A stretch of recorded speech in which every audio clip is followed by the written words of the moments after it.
Danilo, hoje vamos falar, depois do bate-papo tão gostoso que a gente teve, né, com a Thaís, com o Schiller, vamos falar com o Nelson Gomes, nosso querido Oba, amigo.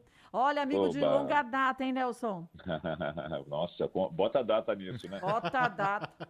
Fala, Nelson, tudo bem? Bom dia. É. Ô, Danilão, tudo bom, rapaz? Prazer em falar com você. Agora, aqui, né, no programa da Kátia, a gente se vê tantas vezes pelos corredores, né? Não, é verdade. Bater um papo agora aqui no Do Bom e do Melhor. Isso é muito bom. Agora, Que ótimo. eu acho que vamos trazer finalmente boas notícias, porque a gente falava alguns dias atrás disso, né, Nelson, das vacinas, distribuição Uhum. da vacina, enfim, tudo que a gente sabia que a gente precisava e parece que desde ontem as coisas começaram a ficar um pouco mais otimistas em relação a isso no nosso país, né? Pois é, o presidente Jair Bolsonaro assinou ontem, ou sancionou ontem, uma medida que facilita a compra de vacinas contra a Covid-19. Você deve se lembrar que ele, de certa forma, nunca foi um defensor da vacina, né? Pelo Ah, contrário, né? Pois é, ele dizia lá atrás que ninguém devia ser obrigado a tomar vacina, que ele não ia comprar qualquer tipo de vacina. Ele sempre foi claro em relação a isso, ele queria que a vacina fosse aprovada pela Anvisa. Muito bem, só que já havia ali uma certa concordância de que se fosse aprovado em outros centros de excelência, e aí a gente fala de China, a gente fala dos Estados Unidos, a gente fala de União Europeia, né? As vacinas, elas poderiam também ser aprovadas aqui, óbvio, passando pela Anvisa. Isso Sim. facilitaria ainda mais a aprovação da Anvisa. E a Pfizer foi uma dessas que lá atrás ofereceu, então, esse pacote de 70 milhões de doses, né? E o presidente, sem esse aval da Anvisa, acabou não fechando e até discordando de alguns pontos ali, pontos pacíficos, né? Que Resumindo, né, colocavam... Nelson? Ele fez É, um doce na hora que não podia fazer um doce, né? Então, acho que a gente vai naquela mesma toada, né? Ele nunca acreditou que a situação pudesse chegar onde chegou. Eu acho que é isso. Eu não vejo outra forma. Desculpa, Sim, Kátia, eu não vejo mas cá outra entre forma. nós, é negar muito óbvio, né? Estava acontecendo isso no mundo inteiro, por que que a gente acha... Tudo bem que às vezes a gente acha que Deus é brasileiro, e às vezes eu também acho que acontece cada coisa nesse país que só Deus sendo brasileiro mesmo. Mas não é É mais verdade. fácil fazer como o Trump, que já era considerado meio doidinho, comprar uma quantidade maior de vacinas e depois o que você não precisar, aí você revende para outros países? Bom, vamos voltar um pouquinho. No dia 11 agora, na quinta-feira, Aham. ou seja, fez um ano de que a OMS, a Organização Mundial da Saúde, decretou o estado de pandemia, né? A Sim. pandemia, ou seja, o vírus atingindo todos os países, ou quase todas as nações do mundo. Até ele chegar nisso, levou um tempo, porque nem a OMS queria tomar essa medida drástica, né? Porque isso Sim. facilitaria com que os países pudessem se reunir e tomar atitudes unidos. Bom, até esse momento, você deve se lembrar bem disso, alguns governantes, alguns chefes de governo, eles não queriam de forma alguma acreditar que isso pudesse acontecer. Entre eles, Boris Johnson, do Sim. Reino Unido, o próprio Donald Trump, dos Estados Unidos. Você deve se lembrar daquele presidente da Bielorrússia, né, de Belarus agora, né, que dizia que com vodka e você poderia resolver a situação. Então, Né? um mais louco que o outro, né? Pois é, mas é óbvio, o que aconteceu? Bom, o Boris Johnson resolveu de uma certa forma, e até obrigado a isso, porque pegou Covid e ficou internado um bom tempo, inclusive indo para a UTI logo depois que o filho nasceu, ou seja, foi uma situação bastante drástica para a qual ele passou ali. Ele resolveu, então, abraçar a causa e, de certa forma, conseguiu lá resolver os problemas do Reino Unido. Se você vê hoje, o Reino Unido foi o primeiro a vacinar, né? Começou Sim. lá em dezembro. Né? Hoje já tem uma grande quantidade de vacinas e já tem uma grande quantidade de pessoas vacinadas. Ainda não é o grosso da população, mas eu acho que, se eu não me engano, passou de 20% já da população vacinada. Então, eles, de uma certa forma, em algum momento, resolveram olhar para a realidade, o que não aconteceu aqui, né? A gente estava falando até na entrevista com o Schiller, com a Thaís há pouco, né, Nelson e ouvintes, que num momento como esse, que você não conhece, né, essa doença, o vírus, de que forma que se manifesta, é normal você cometer alguns erros, alguns Assim, mas equívocos, um né? ano e um mês depois, pelo amor de Não, Deus, é exatamente. Você não burrice, lembra né? o Drauzio Varela, né? Que é um médico conhecido, tem uma carinha ali nacional, não é? Que também falou algumas coisas ali equivocadas com relação ao uso de máscaras e outras coisas, mas depois ele consertou ali e admitiu um erro, uma informação que ele passou. Mas persistir no erro que não é interessante, né, Nelson? Eu gosto do não interessante do Danilo. Pra mim é burrice mesmo. Pra ser um pouquinho educado, né, Kátia? Pra não... Mas sabe o que é? Kátia, É que eu acho assim, que a gente faz parte do jornalismo. A gente costuma tomar muito cuidado com as palavras que a gente Sim, mas veja só, Nelson. pronuncia, né? Pela escolha errada de quem deveria zelar, não estou dizendo do Bolsonaro só, de todos os nossos governantes de uma forma geral, zelar pela saúde da população, a gente tem hoje um número, essa semana a gente teve 2.660 mortos num dia só. A gente está falando de mais de 270 mil brasileiros que morreram. Então, quer dizer, é uma atitude, uma coisa a gente falava, eu escolhi vermelho do que azul. O vermelho não me cai tão bem. Outra coisa é você decidir de uma forma errada, não querendo ouvir a ciência, não querendo enxergar o que acontece nos outros países, colocando a vida de uma nação em risco, né? Bom, se você olhar por esse aspecto, né, o governante ele fica meio que de mãos atadas em determinados momentos, porque se ele tomar atitudes drásticas, ele prejudica a economia, né, mas ele preserva vidas. Então, é uma decisão difícil, né? O que aconteceu, por exemplo, se a gente fizer de novo aquilo que o nosso presidente gostava, não sei se ainda gosta de fazer, mas a comparação com os Estados Unidos, né, principalmente na era Trump, essa semana foi aprovada na Câmara Baixa dos Estados Unidos e depois no Senado Federal, um pacote trilionário de 1 trilhão e 900 bilhões de dólares.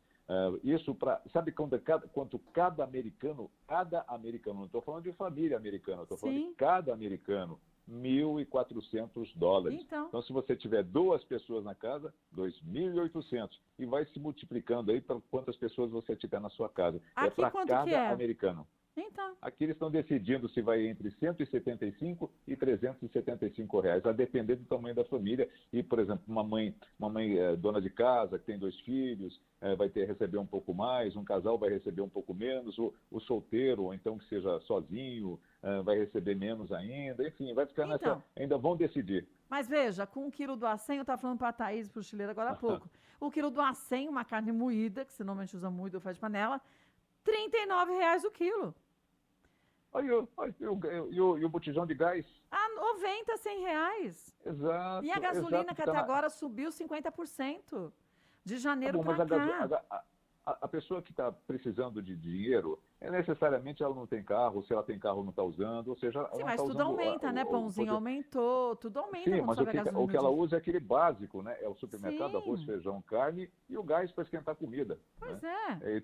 Isso aí já passa dessa perspectiva de R$200, R$250 em 4 parcelas. Mas foi o que foi separado para o governo, 44 bilhões de reais. Então, se a gente gosta de fazer comparação, é inadmissível, né? Não dá, você não vai ajudar nenhuma família com isso, né? Não, a gente não pode comparar com o incomparável. São situações completamente distintas. Agora, em contrapartida, a gente teve eu acho que uma grande vantagem, vamos chamar assim, a partir de agora, que a gente vai ter a oportunidade, eu acho, de ver, até estava dizendo, tudo bem, a gente tem a Fiocruz e a gente tem também o Butantan, que conseguem fazer ali milagre, vamos dizer assim, multiplicando, fazendo a vacina, mas ainda de uma forma muito pouco eficiente perto do que a gente precisava pelo número de mortos que a gente está tendo dia a dia. Mas, graças a Deus, pelo menos nisso funcionou. O governo liberou ontem para que empresas privadas possam comprar as vacinas. Claro, de formas distintas. Então, quer dizer, é bom a gente lembrar, eles vão poder comprar, mas a primeira compra é toda destinada ao SUS. E depois que todos os brasileiros que são prioritários na vacina, se forem vacinados, imunizados, aí sim, essas empresas vão poder comprar mais uns lotes, 50% para eles, 50% por SUS. Isso eu acho válido, você não acha? Uma vez que a gente está falando de, primeiro, vai chegar vacina para todo mundo, não é que vai chegar só para quem pode pagar, para quem tem plano de saúde.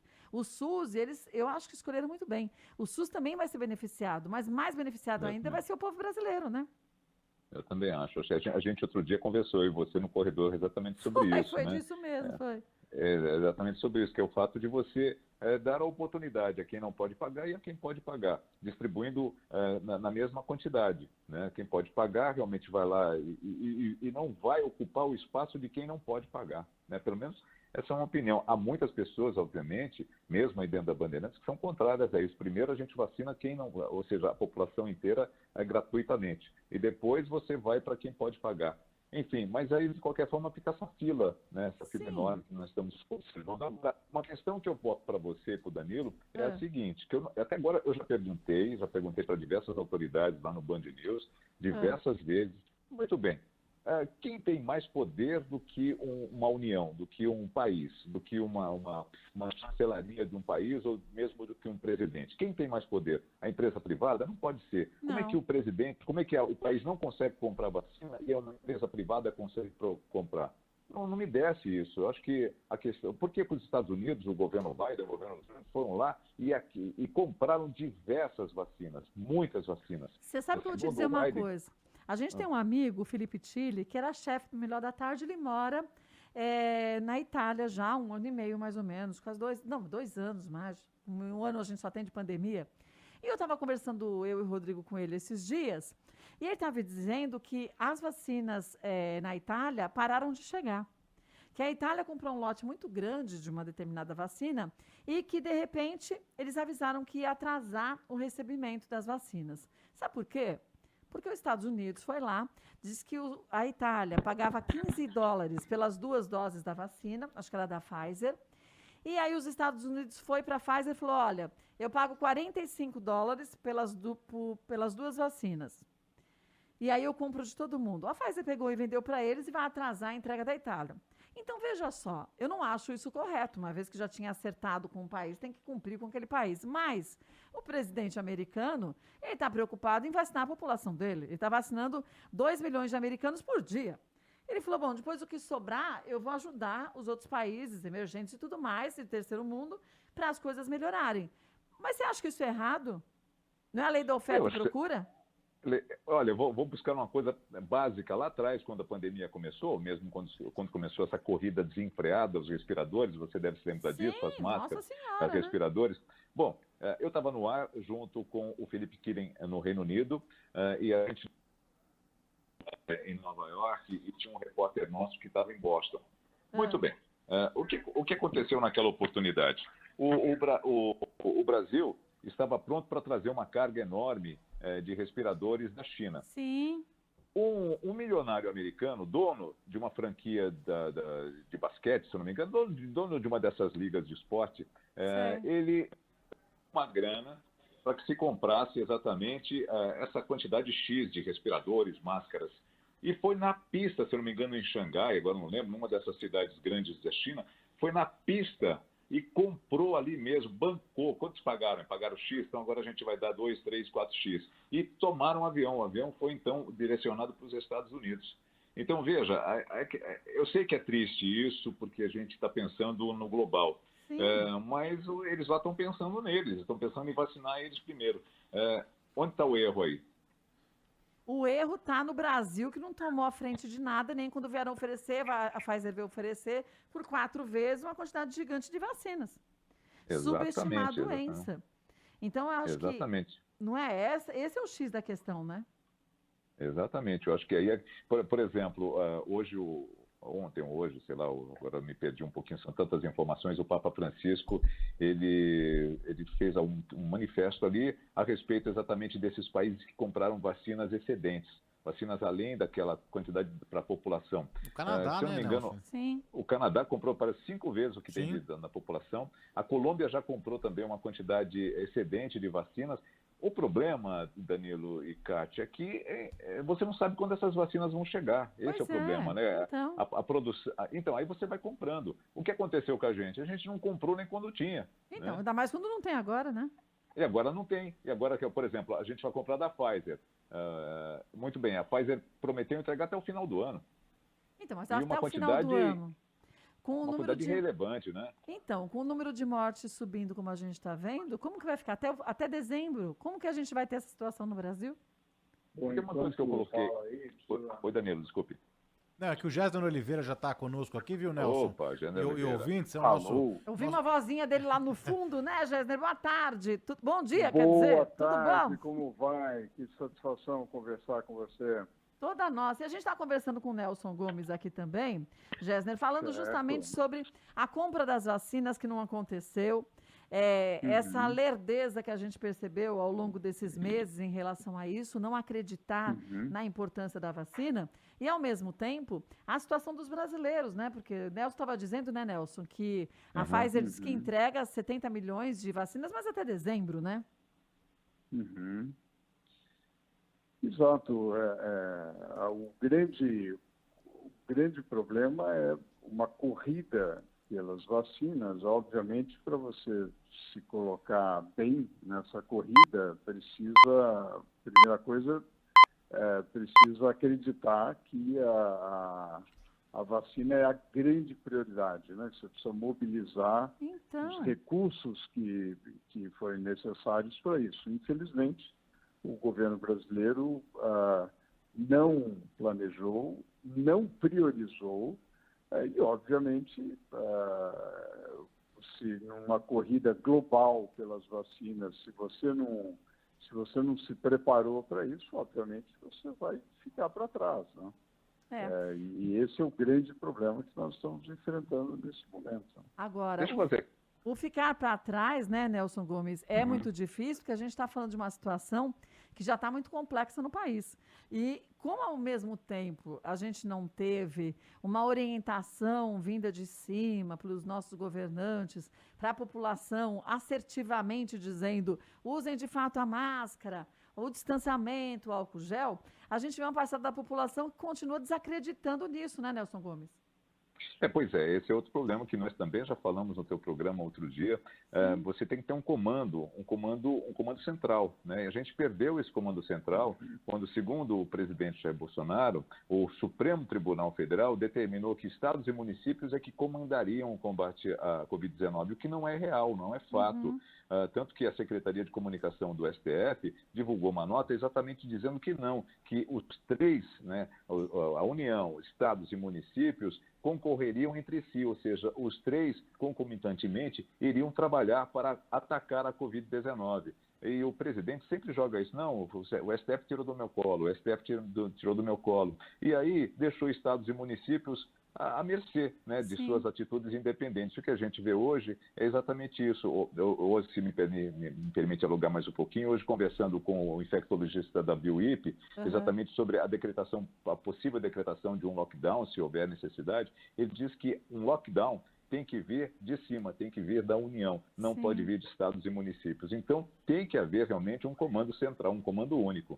Mas aí a gente tem que lembrar também que eu acho, particularmente, não adianta fazer um lockdown se você vai fechar restaurante, vai fechar bar, vai fechar comércio, vai fechar isso, vai fechar aquilo. Se a população não se conscientiza, porque a gente teve essa semana uma festa à tarde com 150 jovens e, há umas semanas atrás, uma festa com idosos com 190 pessoas.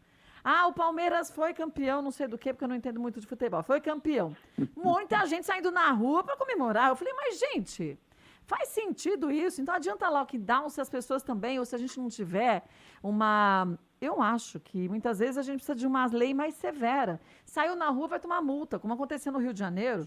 Toma R$450, vai ter que pagar. Não vai ter jeito. Fez xixi na rua, vai ter que pagar. Se lá faz isso e funciona, por que nos outros estados a gente não faz isso? Porque senão, eu vou dizer uma coisa para vocês. Não sei se você concorda, Gésner, e você, Nelson, mas eu não acho que o lockdown vai fazer alguma diferença, a não ser quebrar mais ainda muitos comércios, né?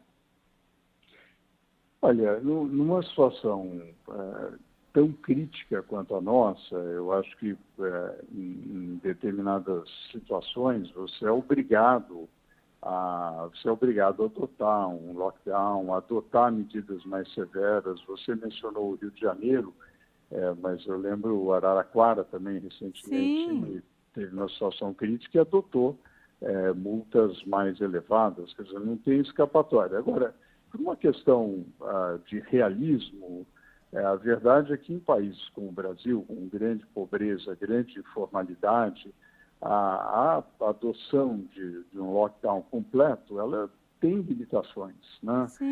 Na Índia não foi possível, no México não foi possível, em vários outros países não foi possível. Eu acho que, além do que, exige mais criatividade, no sentido de dar muita orientação. Eu acho que o Nelson, o que você apontaram de exemplo é fundamental, coordenação Sim. é fundamental, e criatividade, no sentido, por exemplo, de mobilizar a população de voluntários para orientação. Então, em comunidades, que já existem algumas organizações não governamentais fazendo esse trabalho, mas precisa uma mobilização maior para o trabalho de conscientização, o trabalho de distribuição de máscara, o trabalho, mesmo algumas áreas públicas que foram fechadas em regime de lockdown, como parques, etc., poderiam servir como áreas controladas de orientação, Sim. até mesmo de exercícios físicos com devido distanciamento social.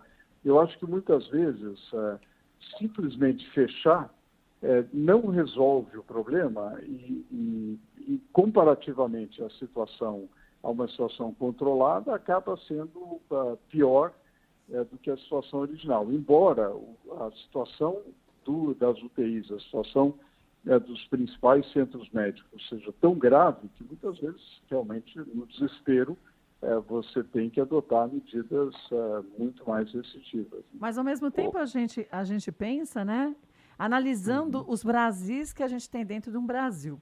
A gente tem gente em São Paulo e em outras regiões que vivem numa casinha, num barraco de 5 metros quadrados com 6 pessoas. Como você vai falar para essas pessoas? E eles precisam trabalhar, assim como a gente precisa, mas a gente não consegue ter um dinheiro guardado, ou então você tem uma forma de você se deslocomover, pega uma carona, que não tem carro, mas se mexe de algum jeito, para você conseguir trabalhar. E se essa pessoa, com essas 5 pessoas em casa, naquele cubículo, se elas dependem de um trabalho informal e você acaba com tudo isso, o que vai acontecer com essa família? E aí a gente multiplica isso para várias realidades dentro do Brasil. Então, eu acho, por isso que eu acredito que o exemplo vem de cima, faria diferença, tem que fazer a partir de agora, e que muitas vezes você tem que ter um pulso firme sim, mas não é fechando e fazendo com que as pessoas não consigam trabalhar. Porque a economia desse país, ninguém nesse Brasil, da maior parte da população, consegue guardar R$100 por mês. O salário mínimo é uma miséria. Como que a gente pode falar num país de 15 milhões de desempregados para as pessoas não trabalharem e ficarem em casa? É surreal, né, Nelson Gomes? Pois é, agora a gente voltando a essa questão da economia, e aí você falando de jovens, falando de festas, falando toda essa questão muito delicada que a gente vem tratando há muito tempo, principalmente das aglomerações. Eu lembro que o presidente Jair Bolsonaro lá atrás dizia que os que iam ser mais afetados eram os mais velhos, eles que deveriam ficar em casa, não deveria ter um fechamento como houve. Agora, se a gente fizer uma comparação da primeira onda com a segunda onda, onde os velhos me perdoem aqui as pessoas mais idosas, né, mas é uma maneira singela de dizer, mas as pessoas mais idosas, acima de 60 anos, 65 anos, que ficaram em casa, diminuiu drasticamente a quantidade de pessoas que morreu nessa faixa.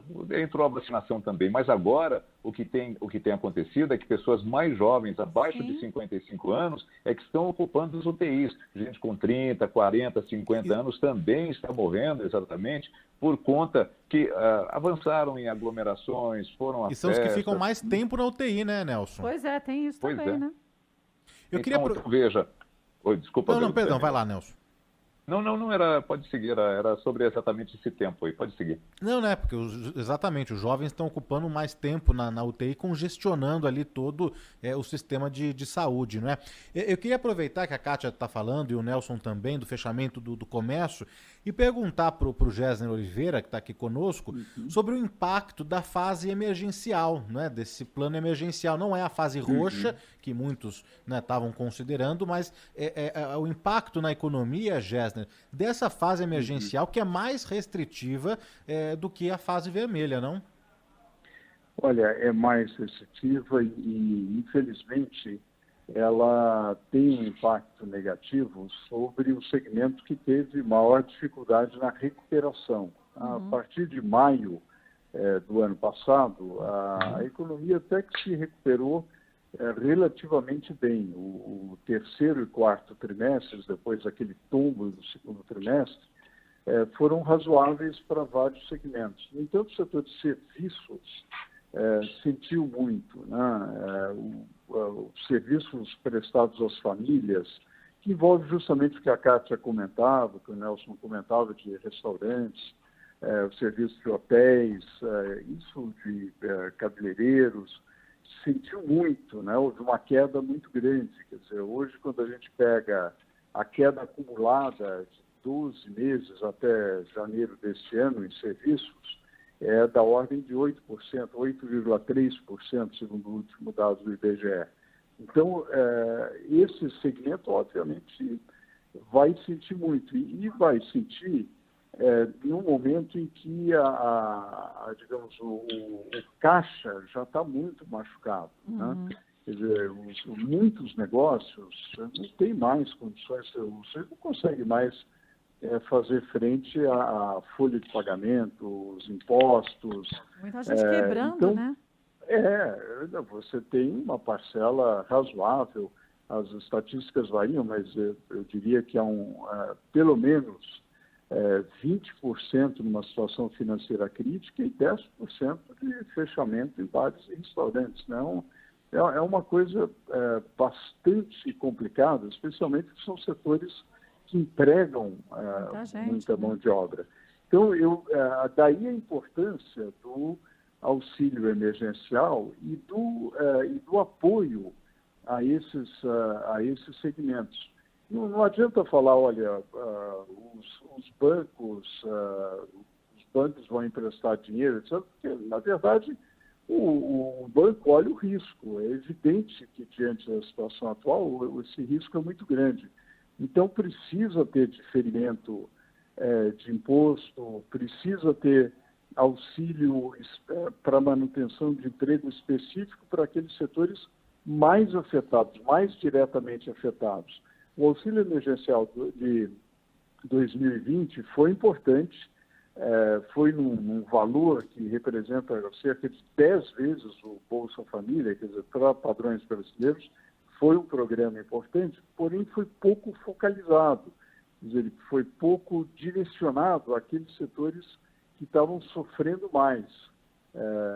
Seria importante que o auxílio emergencial agora, esse que acabou de ser aprovado, seja mais focalizado, né, e com programas mais voltados aos segmentos afetados.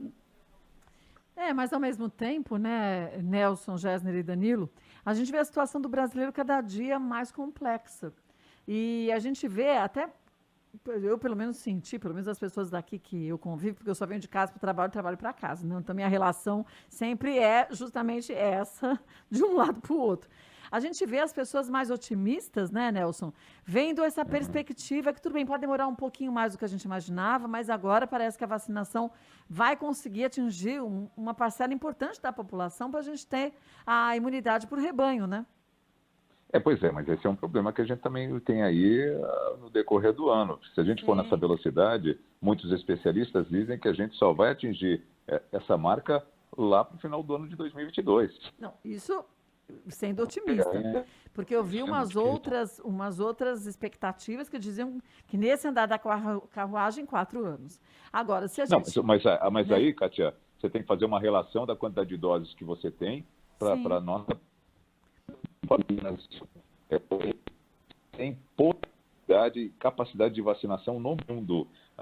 Se tudo der certo, se a gente tivesse vacina suficiente, olha, eu vou exagerar um pouquinho aqui, mas a gente conseguiria vacinar pelo menos 10 milhões de pessoas por dia no Brasil. Então, mas será que agora, com essa abertura que o Bolsonaro deu para que as empresas privadas consigam comprar daquela forma como a gente falou, né? Quer dizer, a primeira parte que eles forem compradas somente vai ser levada para o SUS até que terminem todas as pessoas que são prioritárias na fila da vacina e depois 50% vai para o SUS e 50% pode ser comercializado. Você não acha que isso, até mesmo a opção que a gente pode passar a ter da Pfizer, mas também da Johnson & Johnson, você começar a pegar vacinas que não são as mesmas vacinas que são usadas hoje no Brasil, isso não facilita, não abre portas mais rapidamente? Para mim ou para o Gessner? Olha, bom, deixa eu comentar o seguinte, a participação do setor privado pode ajudar em vários sentidos. Quer dizer, o setor privado é mais ágil, negocia melhor e tem uma capacidade de organização de logística melhor. Eu acho que são os 3 aspectos mais importantes. No curto prazo, a situação continuará difícil, porque a verdade é que não há uma grande disponibilidade de vacinas. Quer dizer, o que a gente está vendo como vocês comentavam há pouco, primeiro o seu país, depois você manda para os outros, tá certo? Isso ocorre nos Estados Unidos, ocorre na União Europeia com muita força e até certo ponto, quer dizer, a gente pode reprovar uma ou outra medida, mas sejamos realistas, nenhum país vai deixar de atender sua própria população antes de enviar para outros países. Agora, à medida que as campanhas de vacinação vão avançando nos países maduros e a oferta vai respondendo, porque obviamente o mercado da vacina se tornou realmente um grande mercado, e obviamente o setor privado vai ajudar, vai acelerar essa velocidade, mas não a gente não pode perder de vista os critérios gerais, quer dizer, você precisa ter um controle sobre o que acontece, quais são os efeitos da vacina, um controle de quem foi vacinado, como vocês falaram antes, o BBC, a fila, quer dizer, todos esses critérios exigem uma articulação muito próxima do Sistema Único de Saúde, né? Então, o setor privado ajuda muito, mas ele não substitui o Sistema Único de Saúde, né? Eu acho que e além disso, precisa, juntamente com isso, campanhas, mobilização, quer dizer, precisa, não escapa dessa coordenação entre as várias esferas de poder. Ô Gésen, você sabe, Nelson e Cátia, ouvintes, que eu estava entrevistei alguns chefes de cozinha, proprietários também de restaurantes aqui em São Paulo. Eles seguem algumas linhas um pouco diferentes, né? Um deles que eu conversei essa semana disse que vê com muito otimismo a retomada. A hora que retomar de fato mesmo, né, a abertura de restaurantes e tudo mais, ele aposta numa movimentação muito grande, acima da média, por todo esse período, né, que todo mundo ficou dentro de casa, isolado, sem poder confraternizar. Quer dizer, na hora que todo mundo puder sair, vai aproveitar mais. Vai aproveitar, e até por conta da cultura do brasileiro, foi o que esse chefe falou, né? Até por conta da cultura do brasileiro, do latino-americano mesmo, né? O europeu é um pouco mais ali fechado, mas o brasileiro gosta de confraternizar. A gente está vendo já as festas clandestinas, né? Bem na hora errada, né? Queria saber e jogar aqui na conversa uma expectativa, uma projeção, né? Se a economia tem também esse otimismo, né? Da hora que todo mundo for vacinado, se há mesmo uma projeção ou se o mercado não acompanha da mesma forma, hein, Gessner? Olha, o que Deixa eu só começar um pouquinho. Diga lá. Diga, claro. Não, só para colocar o Gessner exatamente nessa história, ele vai lembrar disso. Assim que deu uma arrefecida na primeira onda, uma das pessoas que nós escolhemos para conversar com a gente no Band News foi exatamente Gessner Oliveira, para nos explicar o que estava acontecendo ali, porque a economia ela deu um pico.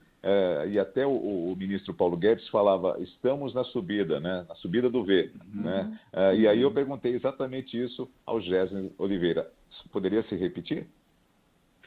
Olha, eu acho, Nelson, que tem essa demanda reprimida. Acho que as pessoas vão querer confraternizar, vão querer voltar aos seus hábitos, né, de confraternização, de sair, etc. As cidades vão voltar a ser o que eram, né? As cidades estão um lugar chato, não? Um lugar que não tem restaurante, teatro, cinema, shows, etc., acaba perdendo o encanto, né? Então, há uma demanda reprimida muito grande. Eu acho que volta em V. O que a gente viu para a média da economia, né, Nelson? Nós conversamos sobre isso, foi de fato uma recuperação em V. Quando o problema sanitário voltou e chegou a segunda onda e medidas restritivas, aí você vai ver e o V se transformando em W, né? Aí tem uma queda. A nossa expectativa, infelizmente, para o primeiro trimestre de 2021, é uma pequena queda do nível de atividade. Não em todos os segmentos, mas, infelizmente, a gente vai ver um efeito negativo na economia do que a gente está assistindo agora, né? E agora, havendo uma aceleração da vacinação, havendo uma superação da pandemia, eu não tenho dúvida que há perspectiva de uma nova recuperação. Por isso que o V se transforma em W, né? Porque você cai e depois você volta a crescer. Eu acho que tem toda a perspectiva, especialmente no caso brasileiro, em que você é uma economia exportadora de commodities. O principal cliente de commodities é a China, que é a única potência econômica que cresceu no ano passado e continua a crescer. Portanto, continua a ser um belo cliente, um cliente importante do Brasil. E isso mantém as exportações, mantém o agronegócio. Então, a geração de renda no Brasil pode ser minimamente mantida. Aliada a essa volta dos serviços, eu acredito na possibilidade de uma recuperação a partir do segundo, terceiro trimestre de 2021. Então, quer dizer, lá para o final do ano, você acha, lá a partir de setembro, agosto, setembro, que a gente pode conseguir, claro que ainda não um grande crescimento, mas um movimento positivo de uma economia se estabilizando, crescendo e se estabilizando? Olha, para os nossos ouvintes, né, se o PIB crescer zero em 2021, nós já vamos ter um crescimento em relação à média de 2020, da ordem ali de 3%. É possível, a partir do terceiro trimestre, do quarto trimestre, crescer um pouco, de forma que a gente tenha um crescimento pequeno em 2021, mas o suficiente para ser uma taxa de crescimento positivo. É claro que a hipótese é que a gente consiga acelerar o processo de vacinação, que a gente consiga superar essa fase crítica da pandemia, né? Porque nessa fase, quer dizer, mesmo sem medida restritiva, há naturalmente uma inibição dos gastos, né? Dos gastos das famílias, das empresas. Ninguém tem, infelizmente, ninguém tem tanta vontade de, por exemplo, ir a restaurante no quadro atual, né? Mesmo porque, né, Nelson Gomes, Danilo e Gessner, eu acho que mesmo quem está empregado está pisando no freio, porque a gente não sabe o que vem pela frente. Então não está na hora da gente sair fazendo loucuras o que parece ser loucura. É a gente sair daquele básico que a gente precisa. Você não acha, Nelson? Pois é, você falou agora há pouco, você vai de casa para o trabalho, de trabalho para casa. Só. O mesmo faço eu, né? O Gessner talvez até possa trabalhar da casa dele, né? Exatamente pela estrutura que ele tem. O que acontece com muitas outras pessoas, né? Nós ainda temos que nos expor, né? E não temos outra alternativa, porque a gente precisa botar a cara ali, né? A gente precisa, então, não tem como a gente não fazer isso. Mas, de certa forma, a gente tenta se resguardar da maneira que dá. Mas eu, por exemplo, eu não tenho coragem hoje, não por conta da falta de segurança no restaurante, mas por conta, às vezes, você quando vai num restaurante, você tem que tirar a máscara, né? Sim. Tem que tirar a máscara, você tem que comer, você tem que beber, e com máscara isso é impossível. Então, ali você não sabe o que pode acontecer, uma pessoa passar perto de você. Então, todos os cuidados têm que ser colocados em prática ali. Por isso que é muito dura essa situação de você ter que fechar os estabelecimentos. Eu lembro que quando os estabelecimentos começaram a abrir, a economia começou a voltar, nós no Band News e na Rádio Bandeirantes, no Grupo Bandeirantes como um todo, a gente fez uma grande campanha, né, dessa volta à economia, né, desse fortalecimento da economia, desse incentivo à economia, e sempre lembrando as pessoas, a população em geral, para que ela se resguardasse, para que ela tomasse cuidado, exatamente para que a gente não precisasse tomar mais medidas drásticas como essas que estão sendo tomadas agora. E eu até ressalto aqui que a gente às vezes ataca um governante ou outro, ataca a maneira de dizer, né? Sim, sim. Simbolicamente. Mas assim, por exemplo, o prefeito Alexandre Calil de Belo Horizonte, ele foi muito enfático. Ele, desde o começo, ele dizia o seguinte: nós temos responsabilidade total, nós todos, não só o governo, mas como também toda a população. Que é uma grande verdade mesmo, né? Exato, e como você deve ter ouvido, eu vi ontem um relato, ontem, do prefeito, se eu não me engano, de Mauá, que fica na região metropolitana de São Paulo, ele pedindo encarecidamente para que os jovens não se aglomerassem. O prefeito de São Bernardo do Campo nos deu uma entrevista ao Band News, também não está respeitando. Não adianta nós tomarmos medidas e as pessoas vão fazer festas clandestinas, grandes encontros dentro de casa. Isso não dá, porque são pessoas de fora, que você não sabe o que elas estão fazendo. E aí, Gésner, Kátia e Danilo, eu volto aqui a uma coisa que eu sempre falo no Band News. Nós temos uma tecnologia que é aqui na palma da nossa mão, que é o celular, que é tão simples. Eu não vi nenhuma manifestação, seja que governo fosse, de mandar WhatsApps, de mandar mensagens direto e reto por esse meio de comunicação tão hábil, né? Então pelas redes sociais, alertando as pessoas: use máscara, lave as mãos, passe álcool em gel, então, mas cuidado posso te falar uma para não ficar coisa? sem ar. Mas em contrapartida, você vê, no Melhor da Tarde, a gente sempre fala isso. Sabe que muita gente vai nas minhas redes sociais e fala: nossa, você não tem outra coisa para falar? Eu falei: então, eu até teria, e muita coisa para falar. A questão é, a gente não pode fechar os olhos para o momento que a gente está vivendo, volto a dizer, de 2.660 pessoas mortas num dia. A gente está falando de famílias que ficaram sem essas pessoas, sem esses entes queridos, e a gente tem que se colocar no lugar deles. E a gente pode evitar isso. Então, eu vejo também, Nelson, o Gerson e também o Danilo, eu vejo o quanto que às vezes a população está cansada e isso está fazendo todo mundo dar uma afrouxada. Você deixar de prestar atenção no que você tem que fazer.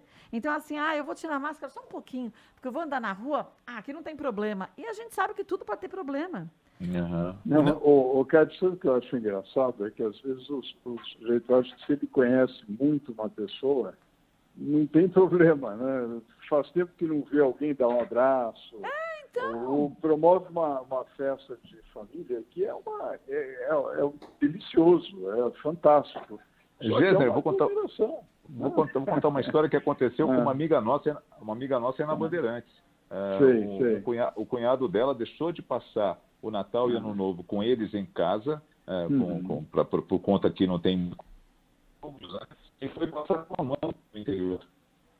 Só que estava com Covid, levou Covid para a mãe e a mãe morreu.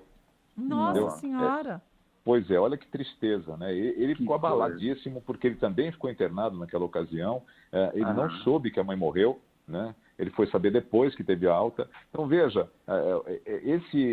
isso que nós estamos passando agora é muito grave, é muito triste, é muito tocante, dramático, né? Então, a gente tem que sempre falar. Então, aquilo que tem que vir de cima, não tem jeito. Se o governo central não falar, tem que ser assim, independentemente se é uma determinação, se é uma solicitação, tem que falar, tem que dar esse exemplo. As pessoas e a gente tem que ser chato com isso, não tem jeito, né? É o nosso papel. Agora, deixa eu só fazer uma pergunta para o Gésner, se ainda dá tempo, não sei. Dá tempo.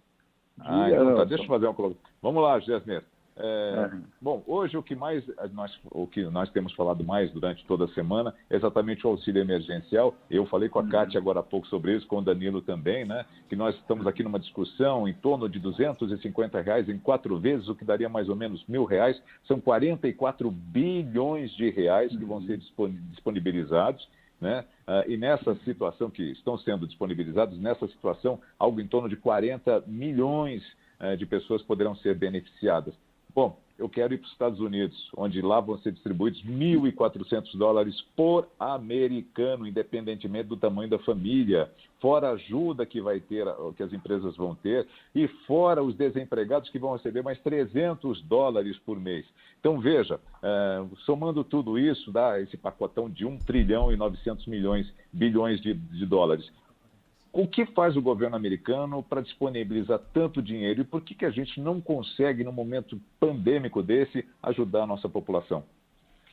Olha, Nelson, dá inveja, né? Porque esse pacote de 1,9 tri de dólares é mais do que o PIB brasileiro, né? que é por volta de 8 trilhões, né, de reais. Então, esses 2 trilhões, vamos dizer assim, fazendo uma conta muito aproximada, dá mais de 10 trilhões, quase 12 trilhões de reais, né? O problema é que os Estados Unidos, eles têm primeiro uma economia muito mais próspera, tem capacidade de se endividar muito mais do que o Brasil. Na verdade, emitem uma moeda, o dólar, que é aceita internacionalmente.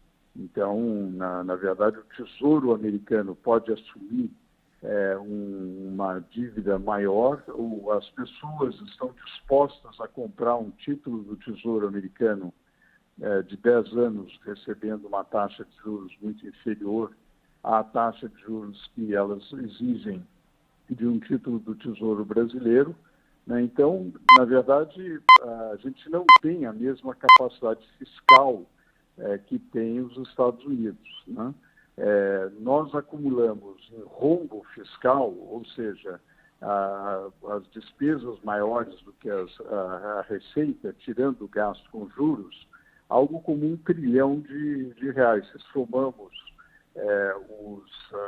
cerca de 800, aqui tudo números aproximados, 800 bilhões de reais do ano passado, mais uns 246 desse ano, 1 trilhão de reais de rombo fiscal. Então, a gente não tem esses recursos. Se o Tesouro brasileiro exagera e faz um pacote, eu não digo igual ao americano, mas que seja, sei lá, 1/3 do americano, imediatamente o preço do dólar em termos de reais explode,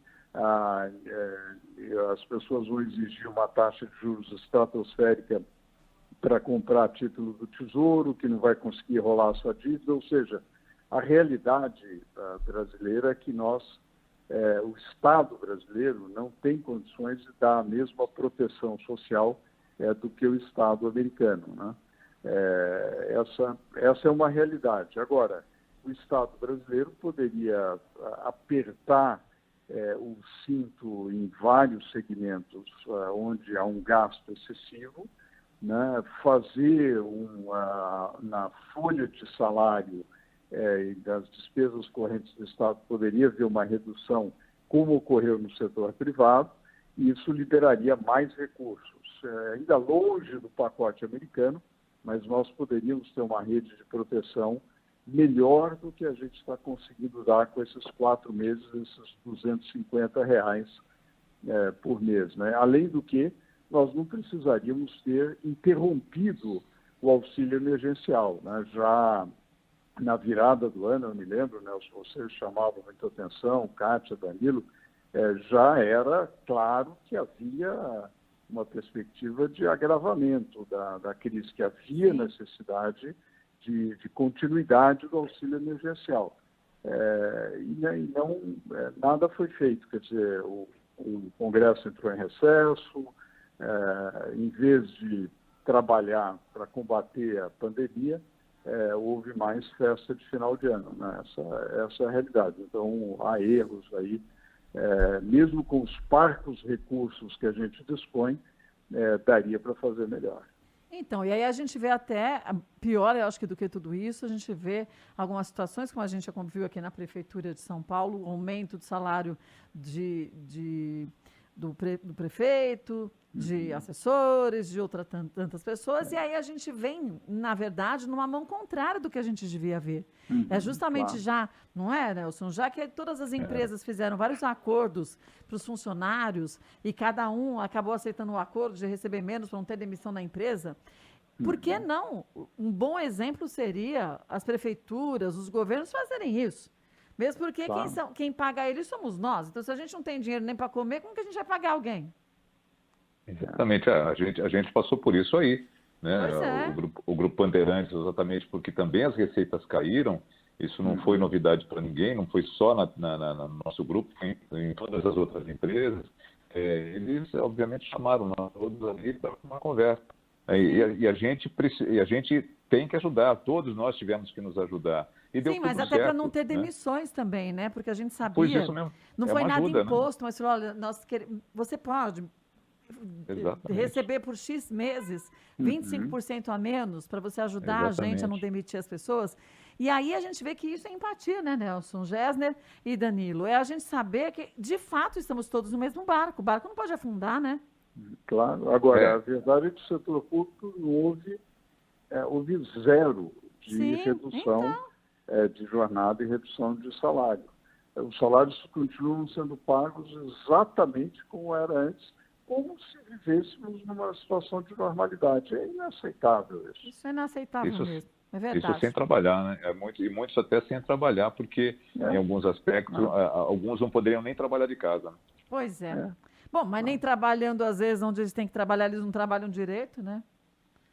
Mas Então você fica quer mais uma difícil situação, ainda. só levantando uma lebre aqui, não sei se vai dar tempo, mas a questão do INSS, por exemplo, perícia médica, tem muita gente aguardando exatamente uma perícia para conseguir a sua aposentadoria, Pois é. para revisar a sua aposentadoria. É gente que ficou sem receber por algum motivo, está aí esperando até que a perícia médica possa voltar, porque cada vez mais isso vai sendo protelado.